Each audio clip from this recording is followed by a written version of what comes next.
It's time for Lefties Losing It. Let's hear from Angelina Jolie, who seems to be suffering from a severe case of TDS. Apparently, she doesn't even recognise her own country. Maybe get out of that bubble, love. I love my country, and but I don't at this time recognize my country. And I think that's, but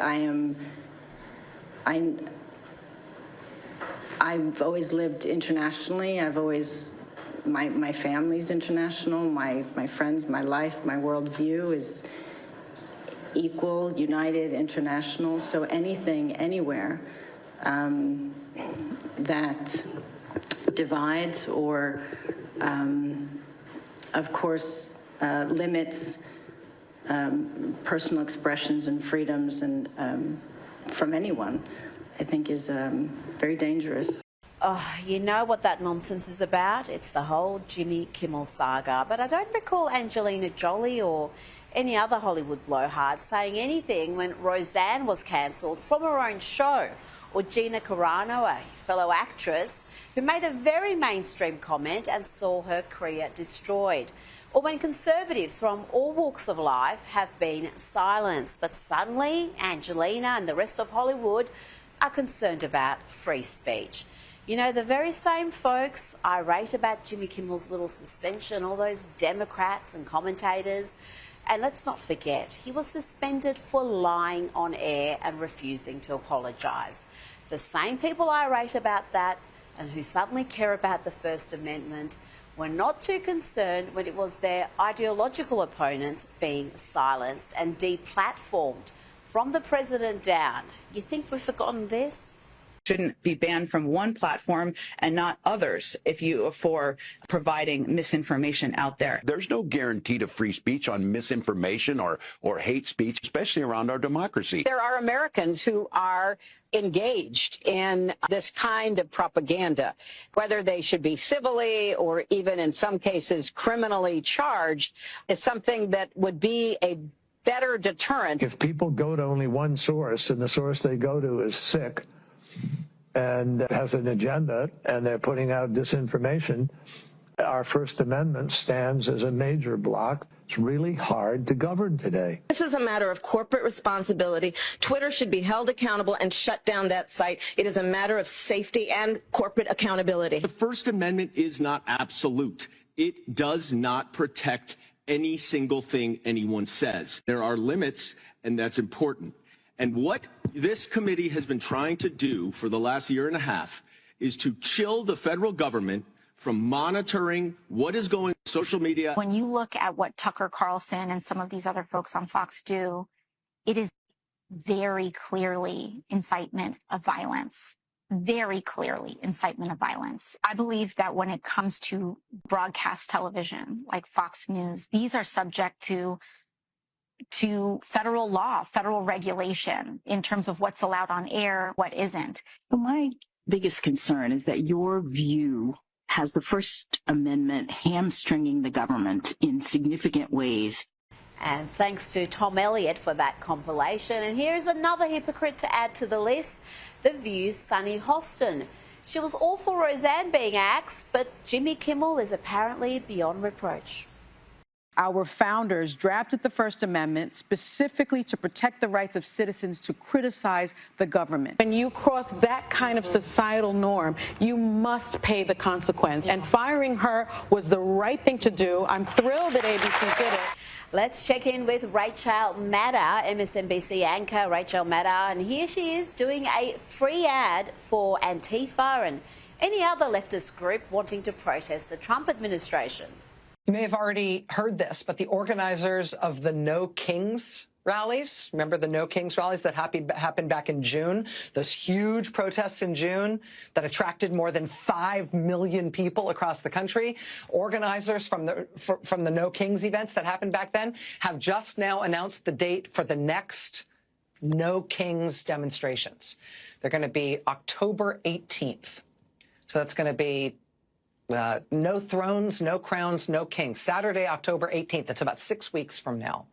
Did you get that? Is it in your diary yet? Don't miss out. Rachel needs you out there. And the ad went on and on. Listen. Indivisible organizer Ezra Levin did an interview about it with Rolling Stone today, in which he told Rolling Stone that there isn't a single large, flagship event they want everybody to travel to on October 18th. Instead, they just want protests everywhere. That's what passes for news reporting on MSNBC. And talking about protests, have a look at these lefties losing it, trying to behead a Trump effigy. Granny has lost her marbles.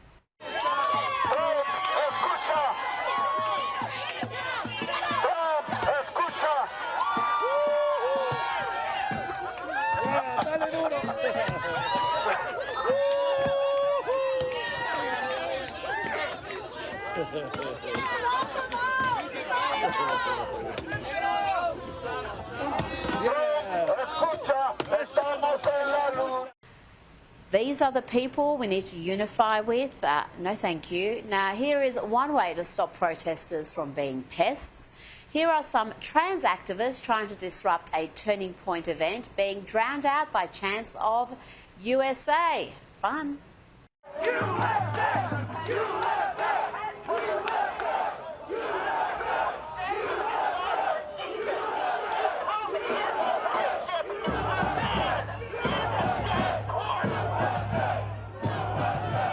Now, let's go back to The View for another meltdown, this time courtesy of Ana Navarro, who's having paranoid fantasies about Trump coming to get her.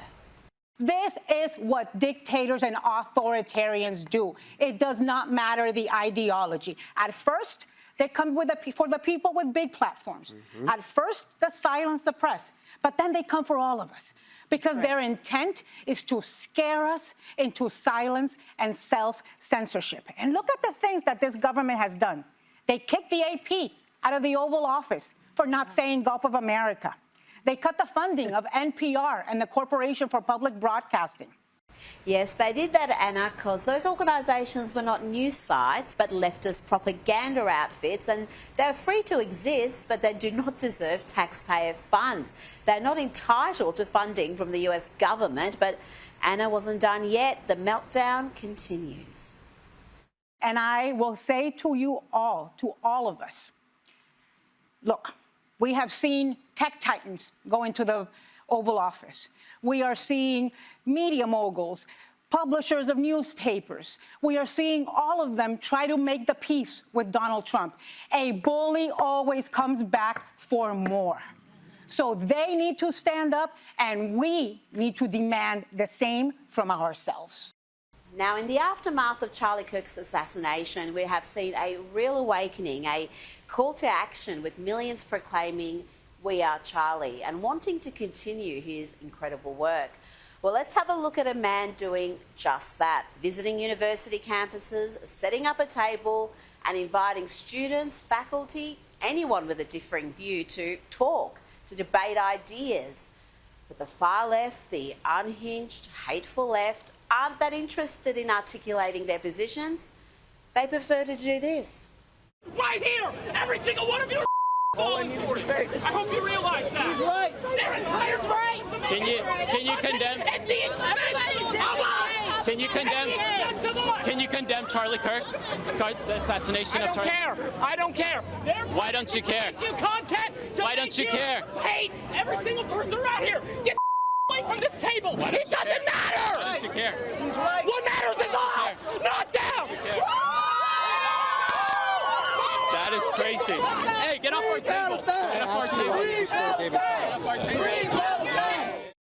What can you say about that? And then there are the ones pulling crap like this and thinking they're awfully clever. You escape to the north or wherever, white people, whomever, have an obligation to return you to your master. That's something inscribed in law. That's not critical race theory. We can just diet it down. Well, I'll tell you what Kimberly Crenshaw calls critical race theory. She believes that a society that is colorblind is actually a racist society. There's our evidence.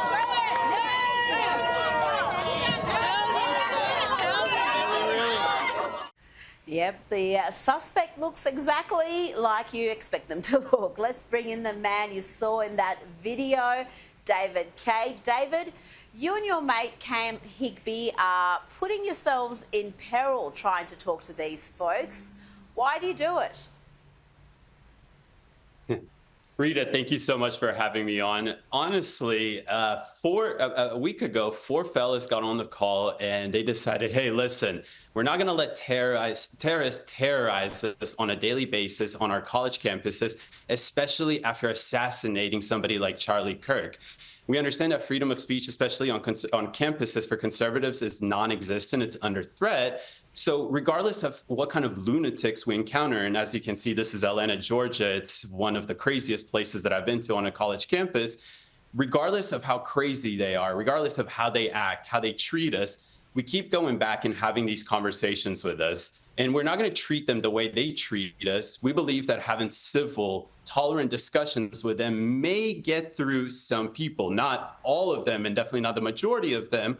But I think the main thing here is that if we can sway just one person out of 100 people that we talk to, their mind, who they will vote for next time, how do they perceive Charlie Kirk, for example, I think that our mission is successful, and we are starting to see that. Tell me about the impact Charlie's death had on you personally, to see such a gentle soul assassinated in that manner, and then the ugliness that followed with people celebrating that death, justifying it. How did that impact you personally? It's absolutely terrible, Rita. I've been in this space for about 1.5 years, and my father always told me, if you want to be successful in this space, find somebody that you want to role model after. And I just so happened to land on Charlie for the simple fact that I really do believe that if you want to engage in public discourse, it shouldn't be about gotchas or making people look silly. You should try and change people's perception and the way they think about things. And the only way that I think you can change my mind, for example, is not by being mean to me or making me look silly, is by actually engaging in civil discussions. And more importantly, being tolerant of an individual's position. That is Charlie Kirk. That is what Charlie taught me. I've never met him in my life, but man, millions of us feel like they've met him, especially after yesterday.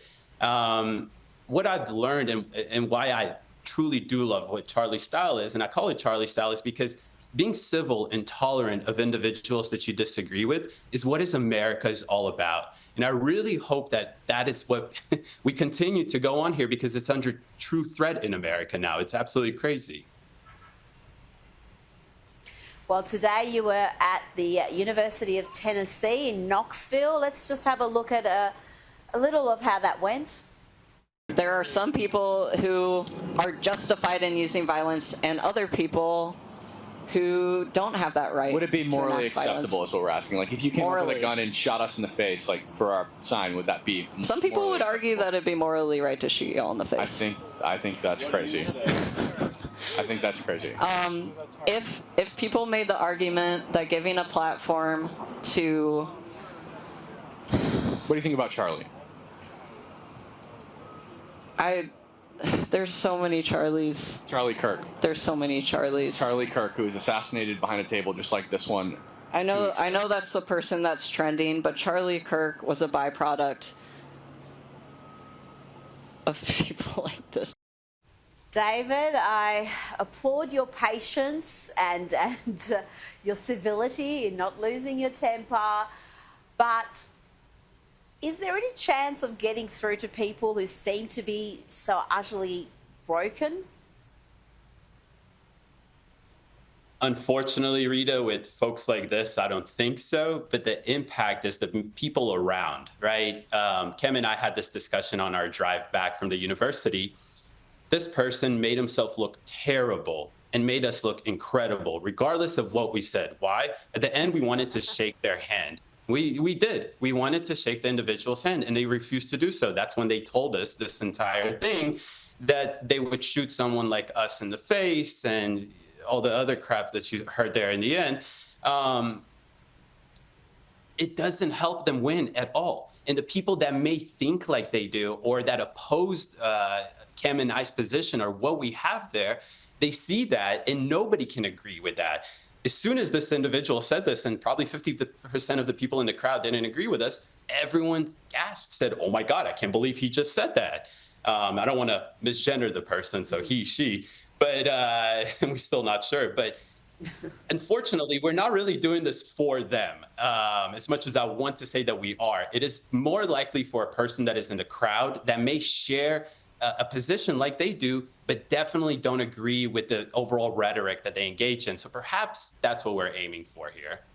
David, you make a good point there. It's not always about convincing someone who seems to be utterly broken, but it's all those who are watching on, who perhaps are just deciding where they stand and seeing the extremeness, the ugliness of the modern left, I think, is providing a valuable service. But I want to ask you about how you feel personally when you've just conversed with someone and then they say they'd be happy to see you shot in the face. I mean, that must be pretty chilling. Yeah, it's very, very unfortunate for someone like myself, for majority of people, because this is America.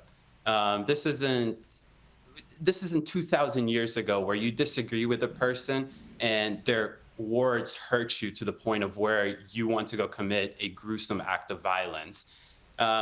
We pointed out at the end, he said that our opinions, our positions, our words truly hurt him or her.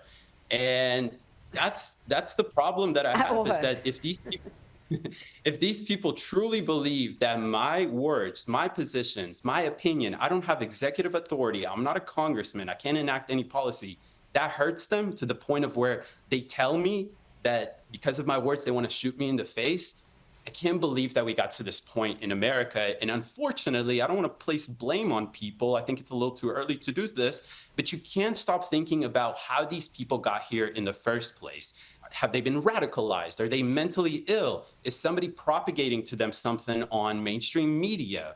Are elected officials inciting this? Why are people suddenly wanting to take things to a violent level or violent measures just because they disagree with my political position? It's absurd and it's sickening, Rita. It is sickening, and they never wait and consider that perhaps their words are violence and their words are hurtful and hateful. Telling a man who's standing in front of you that you'd be happy to see them shot in the face, they don't see that as hurtful, but you don't respect their pronouns and suddenly it is the crime of the century. Now let's look at a little interaction you had at Georgia State University. Yet at some point, if you... Let me say this to y'all real quick. We're going to keep talking. We're engaged in civil debate here. Do not need to be debated about. If y'all believe in something, stand for it, walk away from this. Hey, give him a mic. Right? Can you come up to the mic and discuss it? Okay. So that's a good example of not liking public discourse. David, that seems to happen a lot. If a student does want to converse, they're pressured not to by others. Tell me about that intimidation that students face, because there's a lot of self-censoring happening on university campuses.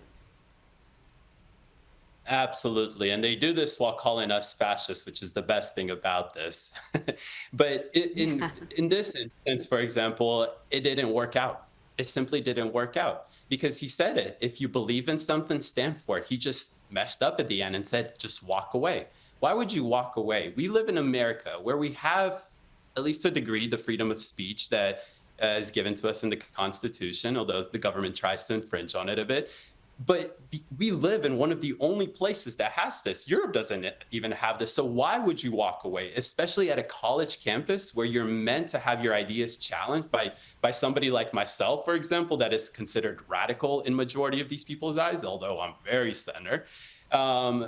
It fails. And every time that they try to do this, it just shows exactly who they are. And it makes it even better when they call us fascists at the end of the day, because they are the ones that are trying to suppress people's opinions in the public square and our ability to have a simple discussion with people who may disagree, but we're still doing it in a very civil, tolerant way. Now, so far, tell me, what's the most unhinged campus you've been to? You've been to a few. So far, what's the worst of the worst? Well, I have to always take it back to my home place, the place I love most, dearest to my heart. It is Georgia State University. I mean, that is one heck of a campus. It is in the middle of Atlanta, dead center of it. The streets go right through center of Atlanta where you see everything. So it's an adventure on its own. But the people there are very friendly. And what I mean by this is that they want to talk to you. They don't care about what it is, and they don't care that you're on camera, which is why I really do like this campus. But that comes with consequences, because a lot of folks there don't really think before they act or before they say something. And if they end up in a position where, I'm not trying to make them look stupid, but because they make idiotic claims, they may end up in a situation where they look like it because of themselves. And they get angry about that. And just like you saw with the person at the University of Tennessee today, when people that you disagree with can't use their words anymore, they resort to violence. And that is our mission here on the Fearless Tour, is to make sure that nobody resorts to violence, especially on our side, because we understand a lot of people on our side are very angry after Charlie Kirk was assassinated. So we have to go on these campuses and make sure that these folks, especially the most unhinged ones, see us right now still engaging in civil discourse rather than any violence. Well, you're calling it the Fearless Tour, and you have to be fearless to do what you're doing. Before you go, do you have anyone in your family or friends who is telling you to stop this after what's happened to Charlie, that it's not worth the risk? Yeah, of course. And I want to just say thank you to everyone that always messages us this, giving us recommendations. The first day we didn't have a wall behind us. Everyone was scared about that, so we adjusted that a bit. But I'll just say this, that my Jewish mom, who always worries about it and tells me to never do this stuff, don't go and do this stuff, she told me that I need to go do this. And when my Jewish mom said that I need to go do this, I knew that we were doing the right thing. So she kind of threw away all the scare out the way, understood that freedom of speech is really under threat in America. And that's when I said, okay, so yeah, my mom's worried, but she kind of threw it away. Mama knows best. David, Khait, thank you so much for your time tonight.